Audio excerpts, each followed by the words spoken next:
Live from New York City, it's the Wendy Williams Show. Today, the hot topics are burning up, and Wendy's ready to break it all down. And actor David Burka is here. We're catching up on his life with husband Neil Patrick Harris and his acclaimed new Broadway role. Plus, Wendy might be calling you with a chance to win big as our spring cha-ching giveaway continues. Now, here's Wendy!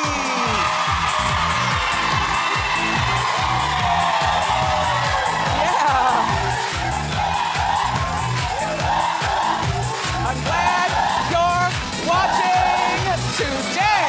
Hey now. Say hello to my co-host, my studio audience. I know, you've got choices. Thanks for choosing us. You good? Well, I'm feeling very Stepford. I want to bake a pie, but let's get started. It's time for Hot Topics.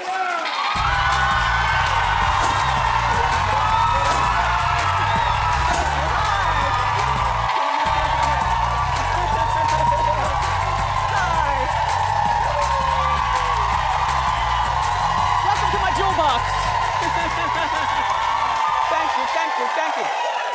Make yourselves at home. So, I know, the weekend is almost here. In case you missed it last night, I was featured on Nightline, but it comes on at 12:35, so I understand if you didn't see. Well, you get to see the at-home Wendy. It wasn't done here in the studio, it was done at my house, and you get to see me drive, since a lot of people have a problem understanding that I know how to drive. That's me and the interviewer, Brian Pitts, and we're driving to the deli to get food for my family. And then we were at the house, and Brian even got me to cry, and he asked me something about, doing the show and how it makes me feel. And I was telling him that, when people are, on bed rest, having babies, or helping their moms get over cancer, and, anyway, take a look. It's nice to put a smile on people's faces, and honestly, some of my most touching moments, some of my most touching moments with my Wendy watchers are people who say they've battled cancer and I helped them get through chemotherapy, or, while they were pregnant and couldn't do as much as they used to. But I was there for them. What a mess. Wow. What a gentleman.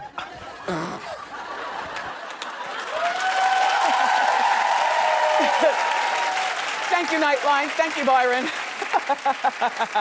A mess.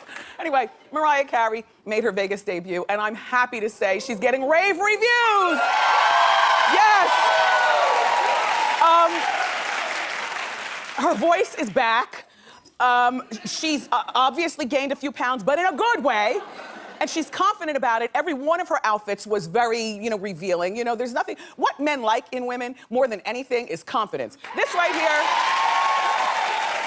confidence, darling. Part of me thinks that she's been purposely cracking her voice and messing up only to fool us all, in Vegas. Because while she was cracking and messing up, we were certainly talking about it, right? Not just us here at Hot Topics, but the whole world. Like, what has happened to the voice? What is going on? How is she going to do in Vegas? She slayed. She slayed. And while she calls her super fans lambs, I've never made it a secret. I do like Mariah Carey, and I would love to go see her residency. How long is she there, Lamb? 3 nights a week in May and in July. Well, I'm working in May and July, so Mariah, I'll miss you. We're doing Wendy shows till the end of July. If you can stay until August, I got the month off. By the way, she made her grand entrance in a pink convertible, not in the streets, but on the stage. And then she was on jet skis. Now, you know what song this is. When she, Honey, remember? She escaped and she dove in the water and she rode the jet ski. And then she was on the bed. And the bed song was the Wendy interview, I Will Hunt You Down. I gotta tell you something, that bed thing, she took it, I already had this idea, because I'm in the middle of doing my my Wendy Williams sit-down comedy tour. I'll be at the Borgata, which is sold out, by the way, on Saturday night in Atlantic City. And I like doing my stories. I don't call them, jokes. They're stories, they're humorous. But I think that my next tour after this sit-down is I told my people I want to call it the lay-down tour because it's just so great. They push you out on stage and you just lay there and you tell jokes. Anyway, good for you, Mariah. Nice, congratulations.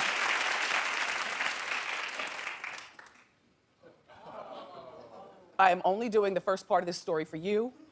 The second part I'm doing for all of us, all right? This is my gift.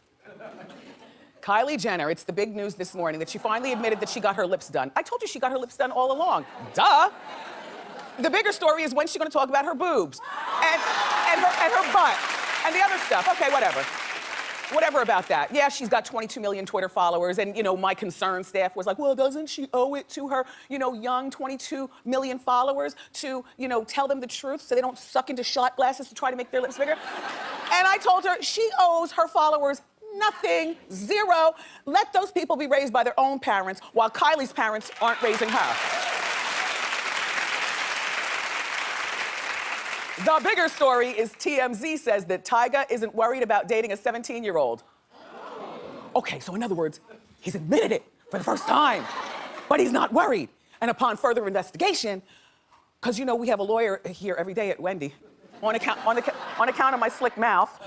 But look, so we found out the cops won't be investigating unless, even though he's admitted it, unless the parents, a clergyman, a social worker, or a hospital worker complains. Well, now hold on, co-host.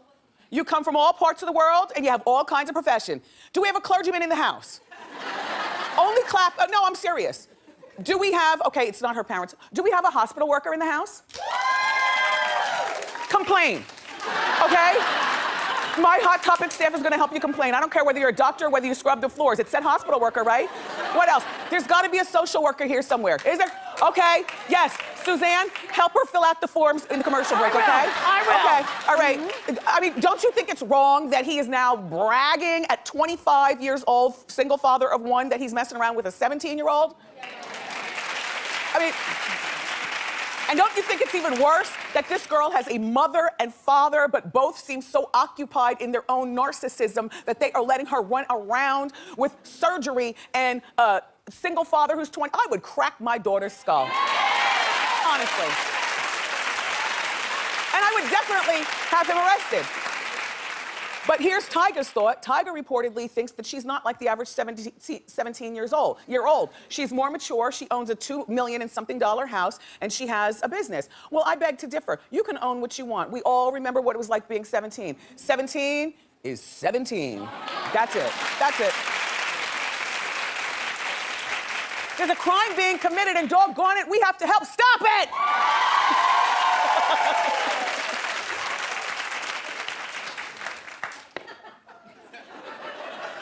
I can't with this stupid show. But stupid is good.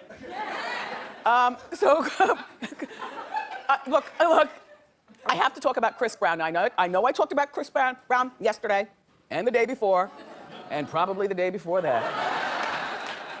I wouldn't waste your time today unless it was really important. So pull close. Okay. So, he got back from Vegas. He's with his security people. They twist the lock in the door, they go in, and what does he find? A woman's clothes all over the foyer. Then, look. Then he walks in the kitchen, because isn't that the first place you go when you get home? Whether you're swigging the orange juice or pulling cold cuts out of the plastic. Right? That's me. Look, he goes in the kitchen, and what does he find? I love you spray painted on the kitchen counter. And dishes and food strewn all over the place. So then where's the next place you go? Of course, you run to your garage, or guys do, guys in their cars. And what does he see on his Range Rover? He sees Mrs. Brown, spray painted. So then what do you do next? You go to your bedroom to see what's going on, and what does he find? A naked woman in his bed!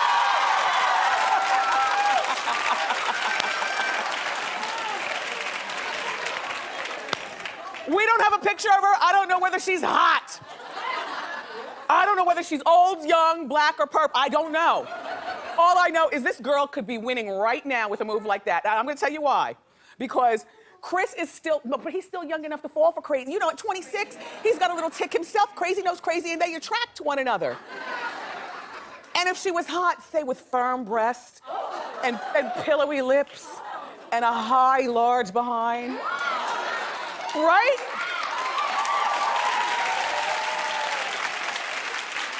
And there's a saying that the kids use these days, it's hoes be winning.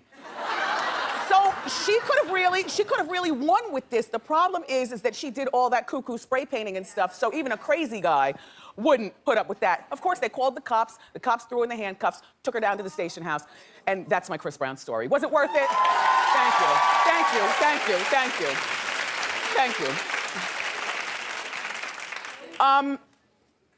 Do you remember when Miguel, who's a slight 163 pounds, you know, he's like Prince, a little man. I actually thought, I thought that he weighed maybe 123. You know, he's been here, no, I love you, Miguel, I love you, I love your girlfriend, the whole bit, but you're a little man.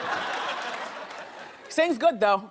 Anyway, Miguel, remember when he was on stage 2 years ago at the Billboard Music Awards and he, out of nowhere, decided to jump over the stage and, ow, my neck. Ow. That's painful just to watch. Okay. He sat on two girls' heads and I'm surprised he didn't break one of their necks. Anyway, that was impromptu. Fast forward 2 years later, as in right now. Well, one of the women is still hurt and she's suing him. Now, if you're thinking, why all of a sudden is she suing? Why didn't she sue back then? You know why? Because everyone is not so litigious. You know, like 90% of society will sue over, an egg from the store falling on, the cantaloupe fell and broke my toe. No, but people do that. People are always looking for a quick come up, wasting the judicial system. In the meantime, I guess these girls were fine. They were probably Miguel fans. They did not realize he's worth $10 million. And so they went on with their lives. Well, if I was the judge, I would throw this case out because the statute of limitations is 2 years. I guess they came in right before the statute was over. I don't use that as sneakyosity. If they were going to be real about this lawsuit and really want half of what he has based on, ow, you broke my neck, then they would have sued like the day after. You file that lawsuit right away.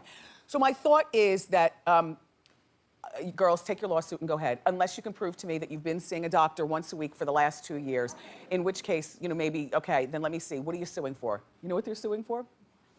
$10,000. Now, look.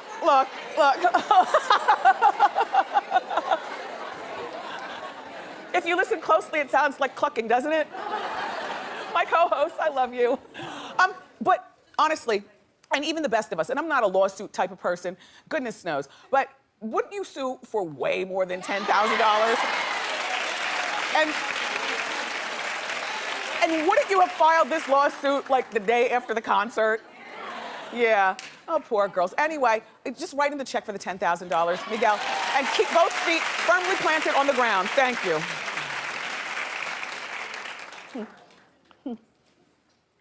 Miley Cyrus. Miley Cyrus. Glasses on fleek. Thank you. Miley Cyrus has finally revealed why she's such an overly sexual person. She says, the position I'm in, I feel like I have a lot of power. I know you're going to look at me more if my breasts are out, so look at me. And then I'm going to tell you about my foundation for an hour and totally hustle you. Makes total sense. She's using her sexuality to make us pay attention, and you know what? It works.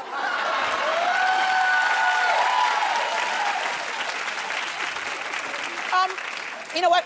Miley's a lot smarter than anyone gives us credit, and she's also just started this a Happy Hippie Foundation. You know what it's for? It's for homeless LGBT youth. And if you know anything, about the statistics of homeless kids across this country, the majority of homeless kids across the country are LGBT because they announce to their parents that they are gay, and then the parents are like, get out, and the kids don't know what to do, and so they're homeless. So good for you, Miley, and you keep using your sexuality to make us do stuff. By the way, on a side note, she just revealed that she is bisexual, in other words, sexually fluid. Did she have to reveal that, or did we just kind of... I mean, anybody who walks around with pills on their glasses, you just assume one of these pills is the one you take when everybody feels good, no matter what their sexuality is. Good for you, Miley. Thank you. You might want to brush your chest, dear. I don't know what that is. Yes. You've got schmutz on your chest. Okay, so look. Yesterday, do you remember I told you that Bradley Cooper and his model guess girlfriend, Irina Shayk, were making out heavily at the Met Gala. I was talking with my friend on Inside the Scoop, and he was saying that there were no pictures, and I was a little upset about that. You know, like how do people make out at a public place and fly under the radar? Because we are nosy, right? Well, we caught him.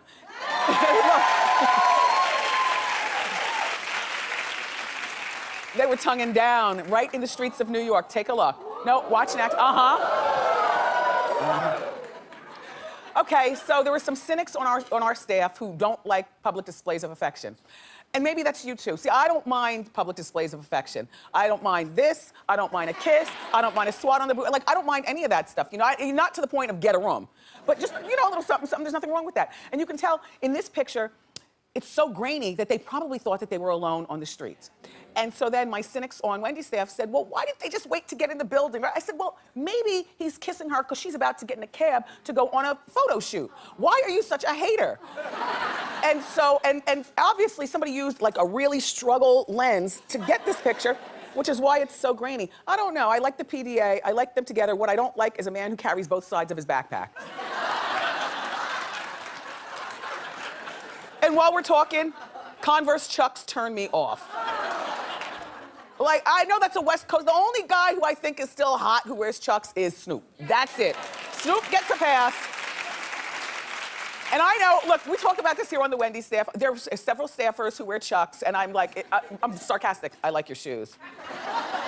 And when I wear my Uggs, which turn men off, they say, I like yours too. Do you know what I'm saying? But this thing about two sides of the backpack, it's like, what are you, walking across the college campus? Like, unless a guy is holding his kids, you know, or something like that. I don't mind a backpack, but I like the one arm sling. Or hold it by this little toggle up here. But not this two arm thing. Anyway, it is time for me to use my sexuality to tell you about something good.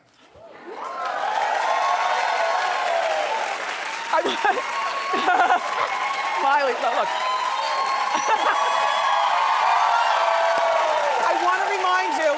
I want to remind you about the Avon 39. It's the Walk to End Breast Cancer. It's a 2-day, 39-mile challenge that asks for everything that you've got. And so far, over 200,000 people have earned their 39. And now it's your turn. All you have to do to commit is to fundraise $1,800, and then you can join Team Wendy and the show. We'll walk together. We'll have a fabulous time. Money raised will help put food on the tables of breast cancer patients, enable them to have access to mammograms, and even save lives. There are still 5 Avon 39 events happening across the country this year, and I'll be attending the walk here in New York. Mother's Day is coming up, so why don't you make it an event? A meaningful time together, right? Visit the link below and get $10 off your registration fee. I hope to see you there.